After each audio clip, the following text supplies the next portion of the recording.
ये प्रतिस्थापन विधि में हम क्या करते हैं, किसी एक अज्ञात राशि का मान दूसरी अज्ञात राशि के पदों में ज्ञात करते हैं। ठीक है, इसमें हमें दो समीकरणें दी होती हैं, तो इसमें हम क्या करते हैं, किसी एक समीकरण से एक अज्ञात राशि का मान दूसरी अज्ञात राशि के पदों में ज्ञात कर लेते हैं और उसे बनाते हैं समीकरण नंबर 3 और फिर उस मान को हम दूसरी समीकरण में लगाते हैं।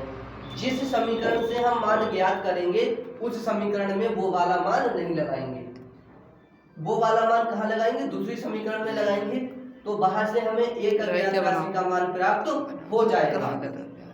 जब वहां से एक अज्ञात राशि का मान प्राप्त हो जाएगा तो उस मान को हम लगा देंगे समीकरण नंबर 3 में, अभी हमें वहां से दूसरी अज्ञात राशि का मान प्राप्त हो जाएगा। ठीक है, तो चलिए शुरुआत करते हैं कि कैसे प्रतिस्थापन विधि से सवाल सॉल्व होता है। ठीक, तो अभी हमने आपको बताया कि हमें दो समीकरण युग्म दिए होंगे, तो दो समीकरण युग्म दिए हैं, फिर हमें क्या करना है, किसी भी एक समीकरण से एक अज्ञात राशि का मान दूसरी अज्ञात राशि के पदों में ज्ञात करना है। ठीक है, तो सबसे पहले हम क्या कर लेते हैं, एक अज्ञात राशि का मान दूसरी अज्ञात राशि के पदों में ज्ञात करते हैं। ठीक, कैसे करेंगे, मान लो हम ये प्रतिस्थापन विधि से समीकरण नंबर 1 से हम क्या करेंगे, समीकरण नंबर 1 से x प्लस y बराबर क्या है 7। यहाँ से हम एक अज्ञात राशि का मान दूसरी अज्ञात राशि के पदों में ज्ञात करेंगे। अब तुम चाहे x का ज्ञात कर लो चाहे y का ज्ञात कर लो। ठीक, तो हम x का ज्ञात कर लेते हैं, तो x बराबर हो जाएगा 7 माइनस का y। ठीक, अब एक अज्ञात राशि का मान दूसरी अज्ञात राशि के पदों में आ गया। ठीक है, इसे बना देंगे समीकरण नंबर 3। ठीक है, इसे बना दिया समीकरण नंबर 3। अब हम क्या करेंगे, हमने आपको बताया कि जिस समीकरण से ये वाला मान ज्ञात करेंगे, जिस समीकरण से ये वाला मान ज्ञात करेंगे तो ये वाला मान उस समीकरण में नहीं लगाएंगे। बात क्लियर? जैसे हमने 1 से ज्ञात करा तो अब हम ये x का मान एक समीकरण में नहीं लगाएंगे, इससे लगाने से हमारा मान प्राप्त नहीं होगा। ठीक है, क्या करेंगे, फिर दूसरी समीकरण में ये वाला मान लगा देंगे। ठीक, तो अब x का मान समीकरण 2 में लगाने पर, अब समीकरण 2 हमारे पास क्या है, समीकरण 2 है हमारे पास 3x माइनस y बराबर 9। अब देखिए, अब हम क्या करेंगे, x का मान यहाँ पे लगाएंगे, तो x का मान हमारे पास क्या है 3 गुणा x का मान लगाइए कितना है 7 माइनस का y, यही तो है। ठीक है, 7 माइनस का y और माइनस का रहेगा y और बराबर कितना रहेगा 9। ठीक, 3 सत्ते 14 21 और ये प्लस माइनस माइनस क्या हो जाएगा 3y माइनस का फिर से y बराबर कितना हो जाएगा 9। अब 21 को उधर भेजेंगे तो देखिए ये माइनस 3y 1y कितना हो जाएगा टोटल 4y माइनस का 4y और बराबर यहाँ पे क्या रहेगा 9 और ये माइनस, ये इधर जाके माइनस हो जाएगा। ठीक है, ये हमने कहाँ भेजा इधर, तो ये माइनस हो जाएगा, माइनस का हो गया 21, इसको घटाइए कितना बचेगा 4/17। किस में से घटाइए 21 में से 9 17 नहीं, हाँ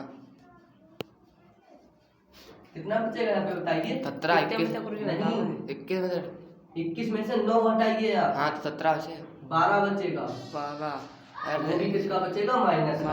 ठीक है, किसका बचेगा माइनस का। ठीक, माइनस का बचेगा 12। ठीक, तो ये बना दियो सही है, समझ ना हम तो माइनस का 12 ये कहते हैं।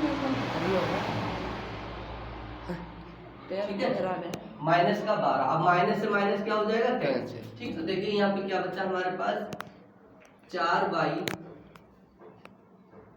4y बराबर 12, ये गुणा में चला जाएगा। यस, तो 12 बटे कितना हो गया 4, 4 एक 4 तो y बराबर कितना हो गया 3। अब ये y का मान आप कहाँ लगाओगे, समीकरण नंबर 3 में। ठीक है, इन दोनों में नहीं लगाओगे, अगर यहाँ लगाओगे तो मान प्राप्त नहीं होगा। तो ये समीकरण नंबर 3 बना है, मान को वैसे प्राप्त इसको यहाँ पे लगा देंगे तो हमारा मान आसानी से प्राप्त हो जाएगा। ठीक है, तो अब देखो y का मान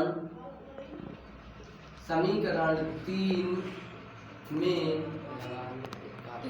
लगाने पर, तो समीकरण 3 है हमारे पास, x बराबर 7 माइनस बाई, x बराबर, बाई का मान कितना है बताइए, -3, और x बराबर कितना हो गया, 4।